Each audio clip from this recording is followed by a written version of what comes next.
गंजा था, कुबड़ा था, टेढ़े पाँव वाला था, नहाई थी, बदसूरत, दुबला पतला था। ये शख्स हमारे नबी करीम हजरत मोहम्मद सल्लल्लाहु अलैहि वसल्लम फजर की नमाज के लिए इकामत हो चुकी होगी। हजरत ईसा हजरत इमाम मेहदी अलैहिस्सलाम को इमामत के लिए आगे कर देंगे। फिर हजरत इमाम मेहदी से पूछा कि ऐ अल्लाह, तू इंसानों को मौत क्यों देता है? तो अल्लाह ने मूसा अलैहिस्सलाम को कि जब अल्लाह ताला के मानने वाले यानी मुसलमान ही गुनाह करेंगे तो अल्लाह ताला को बहुत गुस्सा आएगा।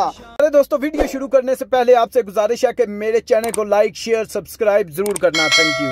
तो जब दज्जाल पूरी दुनिया में घूम कर मुल्क शाम पहुंचेगा तो उस वक्त हजरत ईसा अलैहिस्सलाम दमिश्क की जामिया मस्जिद के मीनार पर आसमान से तशरीफ लाएंगे। फजर की नमाज के लिए इकामत हो चुकी होगी। हजरत ईसा हजरत इमाम मेहदी अलैहिस्सलाम को इमामत के लिए आगे कर देंगे। फिर हजरत इमाम मेहदी फजर की नमाज पढ़ाएंगे।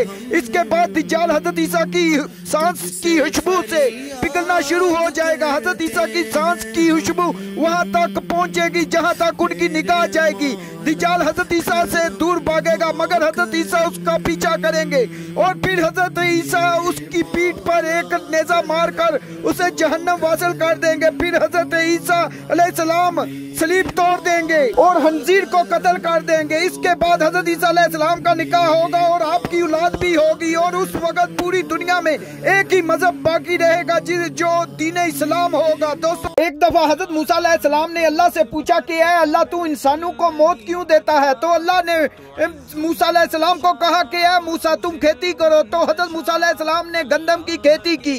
जब फसल पक कर तैयार होगी तो हजरत मूसा ने फसल को काट दिया और गंदम के दानों को निकाल दिया। तो अल्लाह पाक ने पूछा, ऐ मूसा, तुमने जो बोया वो क्यों काटा?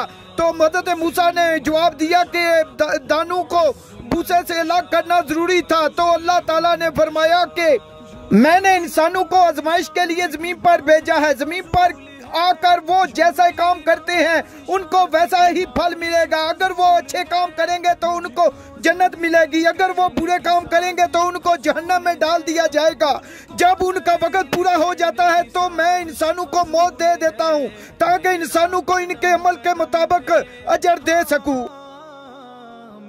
दुनिया का सबसे बदसूरत वो इंसान जिसे अल्लाह क़यामत के दिन हजरत जिब्राईल अलैहिस्सलाम की शक्ल में जिंदा करेगा। यमन का वो शख्स जो कि गंजा था, कुबड़ा था, टेढ़े पाँव वाला था, नहाई थी, बदसूरत, दुबला पतला था। ये शख्स हमारे नबी करीम हजरत मोहम्मद सल्लल्लाहु अलैहि वसल्लम के पास आया और कहने लगा कि अल्लाह के नबी, मुझे बताएं कि अल्लाह ने मुझ पर भी कोई चीज फर्ज की है। तो अल्लाह के नबी ने उसके फर्ज के बारे में बता दिया। तो कहने लगा कि अल्लाह की कसम, इस फर्ज में मैं कोई ज्यादती नहीं करूंगा, यानी कोई नफली इबादत नहीं करूंगा। तो अल्लाह के रसूल ने कहा कि वो क्यों?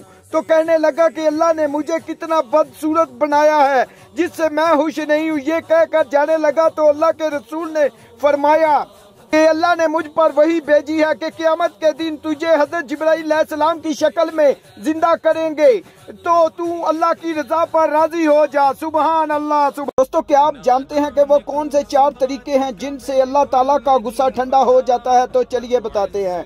हमारे नबी करीम हजरत मोहम्मद सल्लल्लाहु अलैहि वसल्लम ने फरमाया कि जब अल्लाह ताला के मानने वाले यानी मुसलमान ही गुनाह करेंगे तो अल्लाह ताला को बहुत गुस्सा आएगा। तो इसी गुस्से को इन 4 तरीकों से ठंडा किया जा सकता है। नंबर 1, अल्लाह के सामने अपने हाथ उठाना और गिड़गिड़ा के रो के दुआ मांगना। नंबर 2, अपने वालिदैन की खिदमत करना और हर तरह से अपने वालिदैन का ख्याल रखना। नंबर 3, अपनी बीवी और अपने बच्चों पर खर्च करना और बीवी और बच्चों के साथ अच्छे अखलाक से पेश आना। नंबर 4, सदका करना या किसी गरीब और मसाकीन को अपने हाथ से खाना खिलाना। अल्लाह ताला हमें ये 4 का अमल करने की तौफीक अता फरमाए। कमेंट्स में आमीन जरूर लिखना।